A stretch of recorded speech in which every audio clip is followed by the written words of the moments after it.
alignments and asymmetrical alignments, thus misalignments. That's not to say that every asymmetrical alignment is misaligned, because you can definitely find different ways of arranging your body such that you're supporting yourself against gravity as much as possible. But you can submit to gravity. And if you submit one moment longer than is necessary, then you're misaligned. Anytime something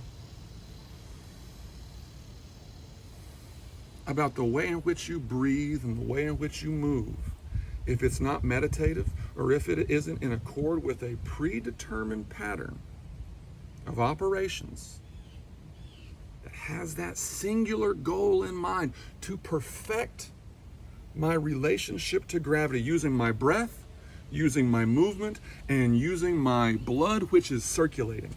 We are constantly in motion, but it's beneath the surface. Beneath the surface,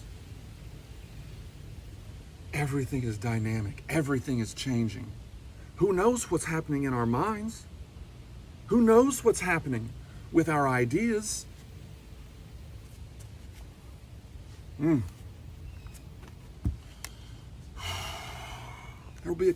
will come a time when you use it like this, just as a hand support, as a way to get a different type of stretch. Maybe you want a little bit of pressure on the back of your ankles. Maybe that's the balancing that you need. Sometimes you're going to want to push down. You're going to want to find all of these counteractive, counterbalancing, counter force pairings.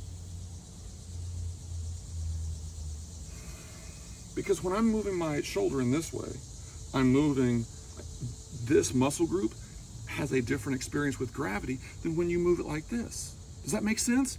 Whenever I move it like this, in this region, that's different when I move it like this. Not only are the muscle fibers slightly more stressed in the interior, but gravity has a different impact on these. It's a micro change, it's a micro effect, but it nonetheless is something that's real and needs to be accounted for in its ability to bring about slight variation, which is a slight change in the neurochemistry, the neuroelectro messaging that is happening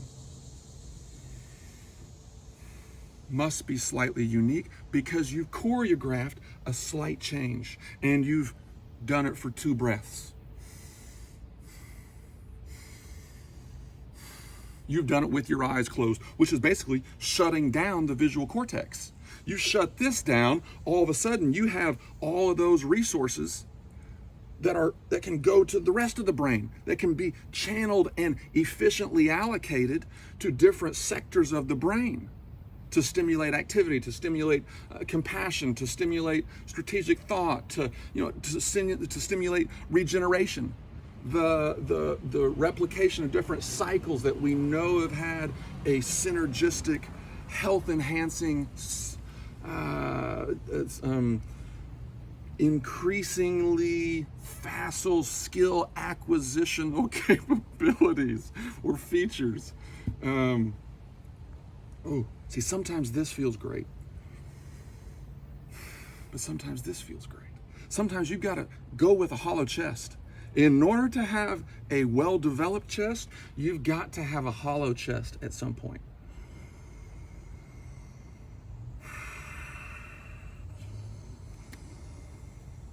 And you've got to breathe completely. The perfect posture is one in which your hips are floating and your shoulders are floating in unison. Everything's active. Everything is participating in the process of keeping this element, these 6 feet 6 inches of self, at 6 feet 6 inches. And sometimes, hey, if I'm stretching, if my arms are elevated above me, that's how you stretch to be 6'7". That's how you stretch to be. We want our spines to be long, because when that's happening, that's stretching all of those blood vessels, that's stretching all of those ligaments, that's stretching all of that connective tissue.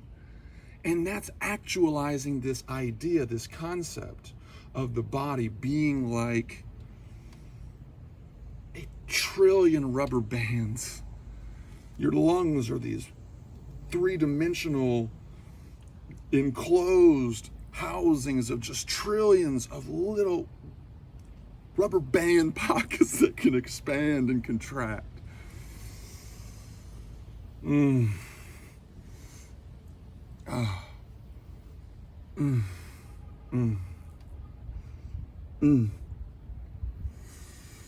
At certain points, you're going to have to simulate the way in which you create force upwards with this part of your body.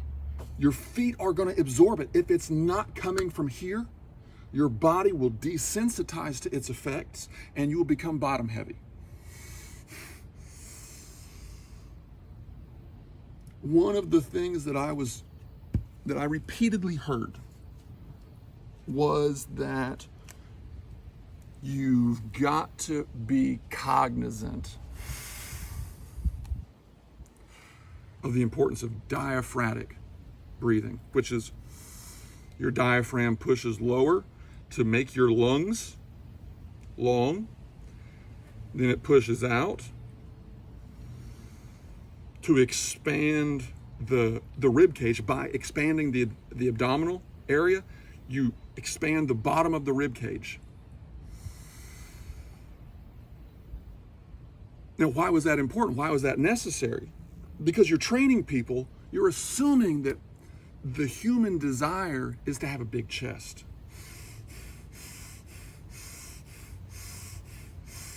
And if you train yourself that way, then inevitably you're going to cause yourself some type of asymmetrical development in which you get so big up here that your lower vertebrae start having problems. Why? Because your core isn't strong enough. The muscles in your viscera are not capable of handling all of this weight. That's what I did, the opposite of that. I relaxed this because I was imitating Michael Jordan, I was imitating Kobe, I was imitating, I saw that same challenge in Usain Bolt. The way that you breathe changes the internal structure of your chest, of your lungs, of your cardiac development. And there's a number of prominent athletes, there's a number of prominent celebrities who could really benefit. Not benefit because they would look better, not benefit because they would be more successful because of expanding kind of their influence by expanding the number of people to whom their body is a point of attraction. Maybe the mind is for this person, or maybe it's a combination. That's why they're a superstar. Maybe they're a great musician and an actor and a writer and a synthesizer of ideas and a composer and a conductor of a different approach to dealing with the complexity and chaos that none of us chose to be born into. But it's amazing. I've had some of the greatest, most euphoric experiences in this world. And I know there's millions of other people who have had access to the substances and the experiences and the games and the concerts and the gatherings in which we had the best foods or the most satiatable foods and the best drinks. There's a litany of ways in which we have been able to simulate a form of maximal stimulation, whether it be through our olfactory, our tastes, our eyes, our feelings, our sensuality, our expressions of violence and adrenalized combat.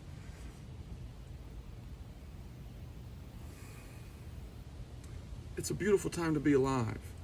And I think we all, everyone who's had an education that has taught them the power of the atomic theory, that has taught them the cosmic laws that govern not just life on this earth, not just the lack of life on every other planet in our solar system, but the way that the solar system and the galaxy and the billions and billions of galaxies that hold billions and billions of solar systems like ours, none of which we've ever had an exchange of communication.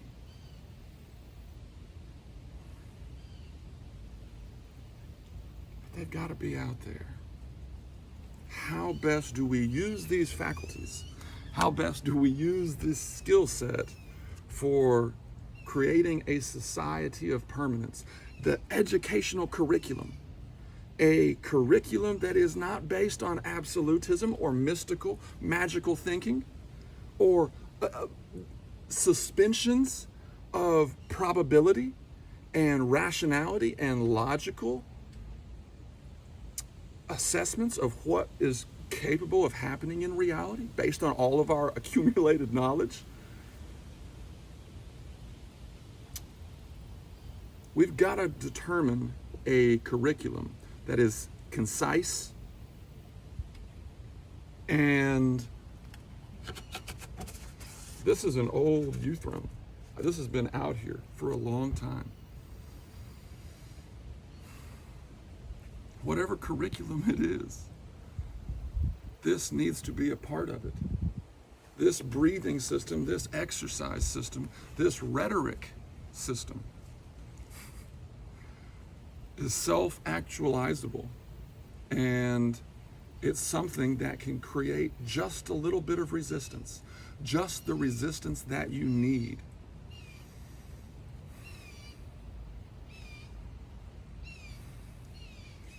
To discover how your body can help itself.